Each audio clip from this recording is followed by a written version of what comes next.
Bonjour à tous, c'est Aiki sur My Embodied Heart.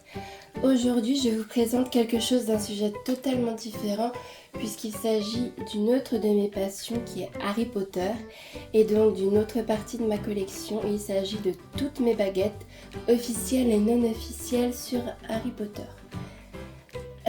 Certaines ont été acquises directement au studio Warner Bros de Londres. J'en suis très contente, je reviens là récemment. Et d'autres ont été achetées sur internet ou offertes par des amis. J'en ai une certaine quantité, on va compter les boîtes ensemble. 1, 2, 3, 4, 5, 6, 7, 8, 9, 10. 10 baguettes officielles.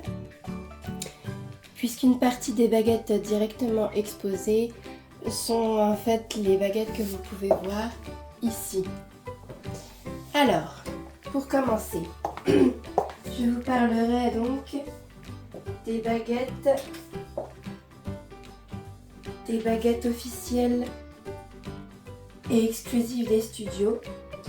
Je vais commencer avec celle-ci qui m'a été offerte récemment pour mon 29e anniversaire par des amis et qui est certes vendue au studio Warner Bros de Londres, mais les boîtiers des studios Warner Bros ressemblent à ça. Donc je pense que même si ce sont les mêmes baguettes, elle vient d'un endroit différent. Peut-être d'un des parcs Universal ou quelque chose dans ce genre-là. C'est la baguette Vive d'Or. Elle vient donc dans un coffret comme Ollivander avec des rubans, des morceaux de tissu très jolis. Et elle se présente de cette façon. Voilà. Vous voyez ici le Vive d'Or. Elle est vraiment très détaillée, très jolie. Elle est assez lourde aussi. C'est pas ma préférée. Ma préférée, je viens de l'acheter au studio. Mais j'aime beaucoup. La prise en main est un peu compliquée. Vous voyez avec le Vive d'Or. Et elle ne tiendrait clairement pas dans mon étui à baguette. Parce que j'ai un étui pour porter les baguettes, notamment quand je vais au studio. Mais j'évite de toute façon de prendre des baguettes en résine. Pour ça, j'ai une baguette non officielle que je vous présenterai dans la suite de la vidéo et qui, elle, est en bois. Voilà pour la baguette du Vive d'Or, Golden Swinich. Voilà. Ensuite, celle-ci, je l'ai achetée lors de ma première visite au studio en 2022. Vous voyez, Exclusive Design Collection, Harry Potter. Vous voyez, les boîtes sont sensiblement différentes. Je préfère de loin ce genre de boîte. Mais bon, au moins ça m'aide à différencier les lieux d'où elles viennent. Même si je n'ai aucune idée d'où vient celle du Vive d'Or, puisqu'on l'a offerte. Alors, quand vous ouvrez la boîte, vous avez, comme c'est une baguette inspirée d'une maison, vous avez un petit certificat. Vous voyez, celle-ci c'est l'épée de Gryffondor, donc elle est inspirée de la relique de l'épée de Gryffondor. Vous en avez 3 autres qui sont inspirées des 3 autres reliques des différentes maisons. Ici, c'est dommage, vous n'avez pas les jolis rubans, les jolis morceaux de tissu. Et vous n'avez pas non plus l'espèce d'écrin en velours, vous voyez. C'est dommage. C'est là que je préfère l'écrin de la Vive d'Or. Et donc, la baguette. En fait, ça rappelle le manche de l'épée de Gryffondor, comme s'il y avait des sortes de rubis dessus, comme l'épée de Gryffondor. Vous avez des très jolis motifs dessus. Vous avez le lion de Gryffondor.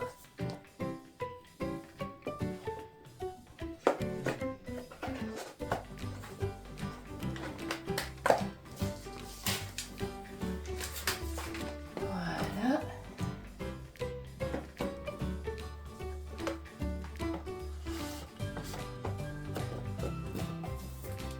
Ensuite viennent les dernières que j'ai acquis. Donc celle-ci qui vient du studio et qui est celle du retourneur de temps. Donc c'est ma préférée des baguettes exclusives, j'entends. Un petit intrus. Normalement ça va avec celle-là, mais j'ai mal rangé la dernière fois. Voilà. Ça vient dans le même genre d'écrin essence violet pour indiquer que c'est Poudlard et non une maison.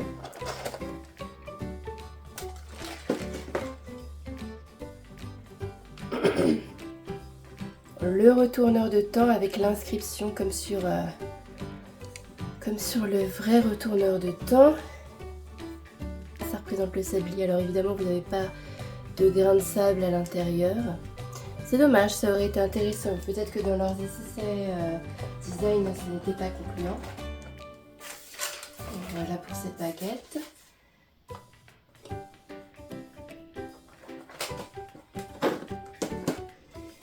Et la dernière baguette exclusive que je possède pour l'instant est donc celle-ci. Donc le beau truc.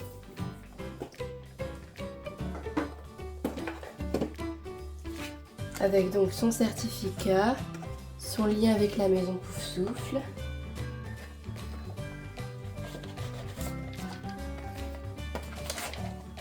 Et celle-ci est beaucoup plus lourde, elle est très détaillée, comme vous pouvez le voir.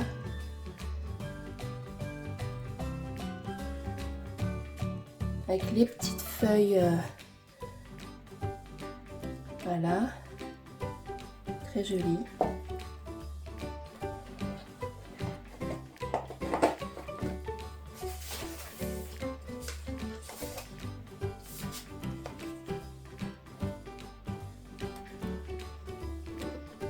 Maintenant, cela laisse la place pour voir un petit peu mieux mes baguettes personnages qui sont toutes extraites du film Les Animaux Fantastiques. Cette plaque d'exposition de baguettes, je l'ai achetée sur Etsy. Ici, une baguette que j'ai également achetée au studio lors de ma première visite. Celle de Norbert Dragono, bien sûr. Très jolie avec l'espèce de nacre à l'intérieur. Vous voyez des traces de griffes dessus. Ils ont reproduit les détails puisque Norbert, comme on sait, affronte énormément d'animaux fantastiques. La boîte. C'est la seule des boîtes des animaux fantastiques que j'ai qui porte le logo. Et je trouve que c'est mieux quand il n'y a pas le logo, ça fait plus authentique. Même si chaque boîte a effectivement le nom. Et qu'on sait que quand Ollivander vend une baguette, il n'a certes pas le nom de la personne directement écrit dessus. Les rubans sont noirs et vous verrez en fait, même si chaque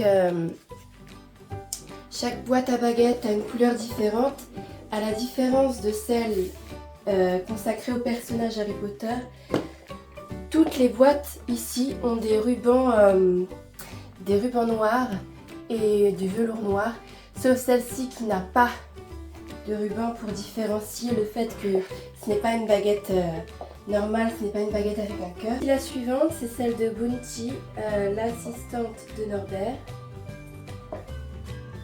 Une très jolie baguette avec une pomme de pin et des espèces de lianes au bout. Rien à dire de spécial sur la baguette en elle-même, c'est toujours le manche qui est le plus joli, bien sûr. Voilà. Je dois les poser à côté parce que mon stand, qui est normalement fixé, est assez instable. Normalement, il est fixé au mur. La baguette de Lila Higgs. Très très belle baguette. Ce qui est dommage en fait, c'est que vous voyez, ces baguettes-là sont supposées être plus anciennes dans le temps et elles sont plus travaillées que les baguettes qu'on trouve dans Harry Potter. Forcément, puisqu'ils ont plus d'expérience sur les films, etc. Mais je trouve que ça manque de cohérence du coup. Donc c'est comme une sorte de buste, ça de buste, très très beau, le buste de femme. Ensuite vous avez la baguette de Queenie Goldstein, très belle avec son coquillage, son espèce de nacre et ces petits motifs là. Magnifique baguette. Je craquais vraiment dessus. Et bien sûr, une que j'ai eue à mon anniversaire. Alors pas celui-là mais celui de mes 28 ans. La baguette de Jacob. Qui est donc, comme vous le savez, une baguette sans aucune efficacité. Puisque ce n'est pas une vraie baguette, elle n'a pas de cœur. C'est pas non plus une Ollivander, puisque c'est Dumbledore qui l'a fabriquée. Ensuite, je vous présente mes baguettes non officielles. Ah oui, une petite dernière avant. Offerte également à mon anniversaire. Je la soupçonne d'être venue dans la boîte de Voldemort, puisque, comme vous pouvez le constater, les rubans, le velours, tout est noir. La place semble définie pour le manche de la baguette de Voldemort, mais c'est la baguette de Lethal Lestrange. Elle a été trouvée sur Vinted et à mon avis la personne a manqué d'honnêteté. Mais c'est un cadeau d'anniversaire et je suis très contente de l'avoir. Faut toujours se méfier des achats qu'on fait. Ah là là, vous voyez l'étiquette est décollée, etc. Baguette non officielle, celle-ci, je l'ai gagnée, je l'ai achetée lors d'une, vous voyez, baguette H Hogwarts Gryffondor. Je l'ai eue lors de ma participation à la vidéo de vous savez qui le youtubeur, qui organisait l'année dernière la coupe des 4 maisons, une vidéo YouTube de grande envergure. Et j'ai participé au crowdfunding. Là, c'est une boîte en bois achetée sur Etsy qui contient une baguette non officielle en bois achetée sur Etsy elle aussi. Voilà le petit certificat que j'ai fait. Donc ça dit bois de hêtre, crin de sombral au cœur, 33 cm, souple et solide. Et ici c'est le petit sceau qui était sur l'emballage de la baguette. Baguette en bois, donc très très belle, avec un symbole nordique dont j'ai oublié le nom et la signification, je vous l'avouerai. C'est une très très belle baguette, très légère, avec en runes noté ce qui est supposé vouloir dire mon destin. Crin de sombral, alors bois de hêtre parce que c'est le bois dans lequel est fait la baguette. Souple parce que j'estime que c'est ma personnalité d'être relativement souple. Et crin de sombral parce que c'est la définition. J'ai regardé les différentes définitions des cœurs de baguette. J'ai hésité avec ventricule de dragon parce que j'aime beaucoup les dragons. Mais crin de sombral me paraissait plus approprié parce que c'est la définition de ceux qui ont vu la mort. Et que vous le verrez dans d'autres vidéos qui n'ont rien à voir, je l'ai vu de très près. Donc ça, c'est ma collection de baguettes. Il y en a beaucoup. Je les aime beaucoup. Je devrais obtenir prochainement celle du château de Poudlard, qui est celle de l'architecte en fait de Poudlard et qui est une exclusivité du Warner Bros. Voilà, c'est tout pour mes baguettes. Merci de votre attention. C'était Eiki pour My Immediate Heart. Au revoir.